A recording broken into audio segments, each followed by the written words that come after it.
NYCFC Nation, what's going on? I'm your in-stadium host, Troy Press, and today we are hanging out in the Boogie Down Bronx, because, come on, let's be real, there's no place like home. On April 24th, the Chicago Fire will head into Yankee Stadium to take on the Boys in Blue as we celebrate our Bronx Borough Night. So today, we are checking out the Andrew Freedman Home, a historic Bronx institution which is just a few blocks away from the stadium. Joining me in getting to know a little bit more about the incredible history and the exciting future of this amazing place is one of our very own defender, Sebastien Ibeagha.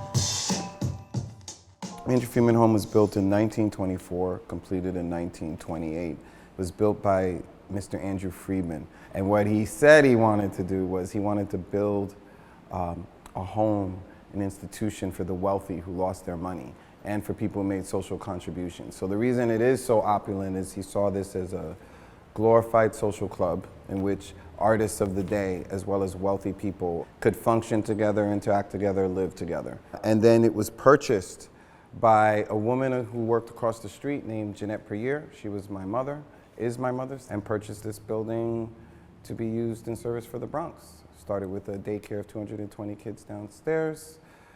Then we would do community events, and then the last 7 years I started with a couple of other people the Andrew Freedman Home Initiative. And the Andrew Freedman Home Initiative is a residency, incubator, workforce development space committed to training and engaging the surrounding community. That the Bronx is a unique environment. So you're talking about a lot of street culture, you're talking about hip hop. It's still very present in the day-to-day. I mean, I will say we have some of the best artists in the world in this borough. They're just not discovered. Kelly, absolutely. Good to meet you, man. Welcome to my spot. I appreciate it. This is where I do all my dirty work. This is my niche. This is what keeps me sane. This is what keeps me going. It's awesome to sit here when y'all playing. We can literally hear the cheer and whatnot very clearly. Wow. If it's quiet, I'm like, damn, they're not doing that. So, I've been in the game since '83, '84. It started out, like I said, it started out in the subways, and it was friendly competition. Mm-hmm. Every neighborhood or every subway line had their own dude, and when you see them doing their work, you're like, yeah, that's pretty dope, but I think I can burn him. Yeah. You know what I mean? And that's the way it became. So like you had the guys from the 2 and 5 lines going against the 1 line, subway 1 lines, and that's where I was on Broadway. I was on the 1 lines, and we'd always try to just make our line the freshest. I do things in like layers, and say like this one. I was thinking about doing something, so I add just a bubble to it. You don't even second guess colors or anything. You just me personally, no. I just try to pop things off, and brighten it up and add multiple layers to it, things of that nature. You could just keep going and that's, so right now I have there's 3 layers of this, and when I start going on this will be layer number 4 that I'm going in with, adding, the effects and the visuals to it. Everyone is very nurturing here, mentally, spiritually, all of that stuff. So this building is very important to me in a multitude of ways, So I'll do anything to make sure it maintains integrity, make sure it's structurally sound, and make sure it's spiritually good. So this building is very important to me. I have utmost respect for the football club. They're in the backyard. Love these dudes. They bring great traffic to the neighborhood, and just badass. You know what I mean? So it's good to have you guys in here in my studio. I'm ecstatic. Thank you for coming through, man. Thanks for having us. No, for sure. Yeah, and like I said, me concert, you concert, you're always welcome here. Yeah, appreciate it. And if you don't act right, you know what I mean? Yeah, that's it. That's what you're gonna catch. So this is Eli. Eli, this is Sebastian, this is Troy, this is Fez. I'm partner here. So Cufa is an organization that started in Brazil. It has the same roots and history as just the story of hip hop in general, where they were doing social programs for the youth in the community. It started literally under a bridge, and it started as a party, and that party turned into a soccer team, it turned into English lessons, it turned into clothing drives and education, and how they tie that all in through the culture. So we are here as one of the first chapters in the United States for Cufa, which stands for Central Unificado das Favelas, right? So the favelas favela means like the ghetto, right, in general, right? So I'm a rapper for a long time in Brazil, so I have a great connection with artists in Brazil. Okay. So I put it together. The thing is, I found the young people right here is homeless young people. You know, these people have so many talents.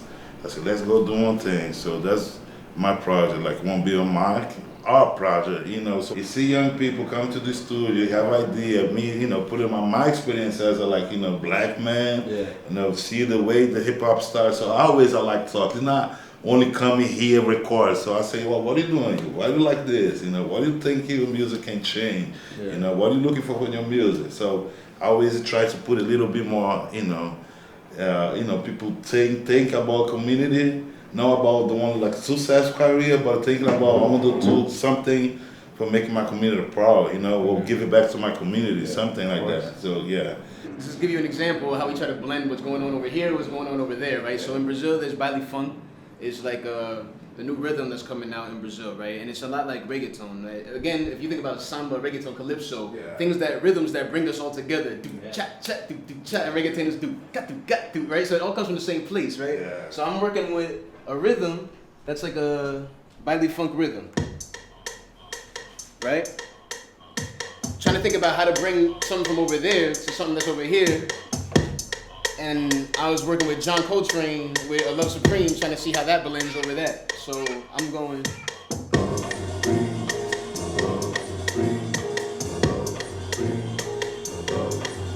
You know what I'm saying? So you have that same solo, it's jazz fusion,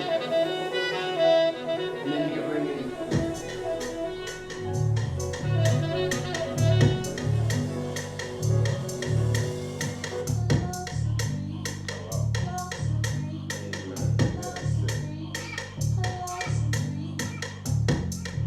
That's just a little snippet.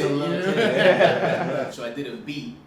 Taking a Game of Thrones sample. I can play you the Game of Thrones. I got it here. It's a Game of Thrones sample. Okay. So I took the keys.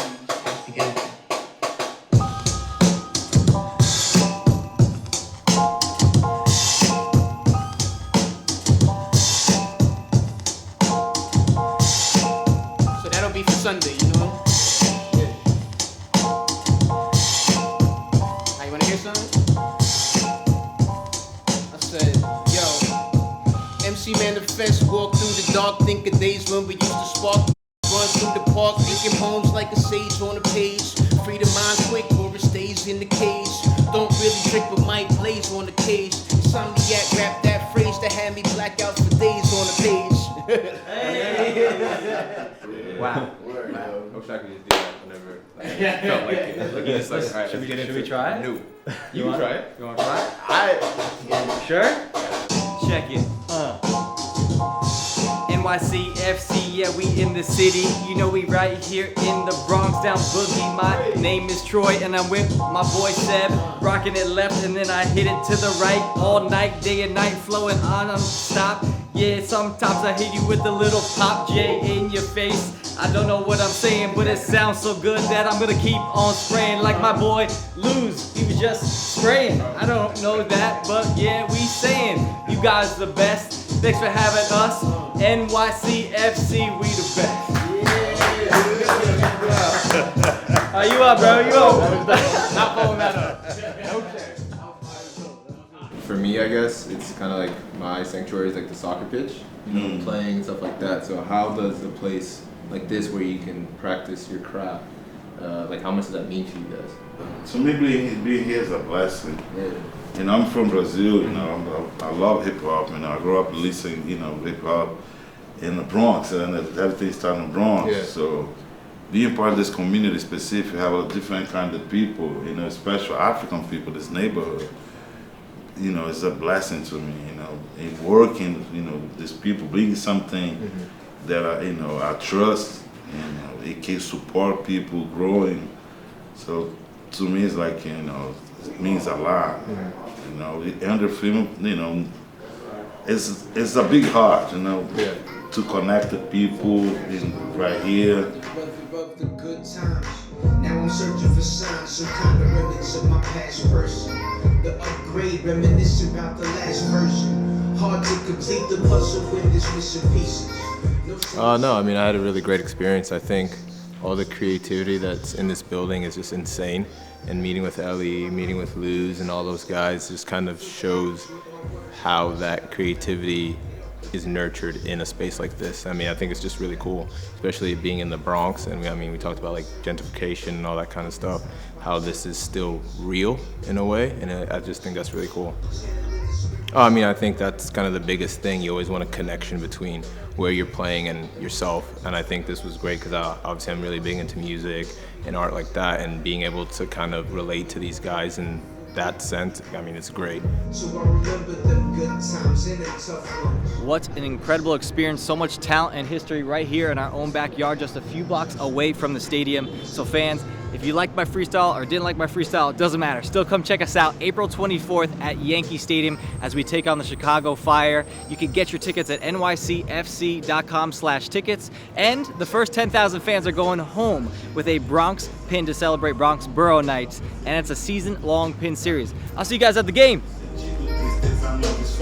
Sentado na praça, fixando o vazio.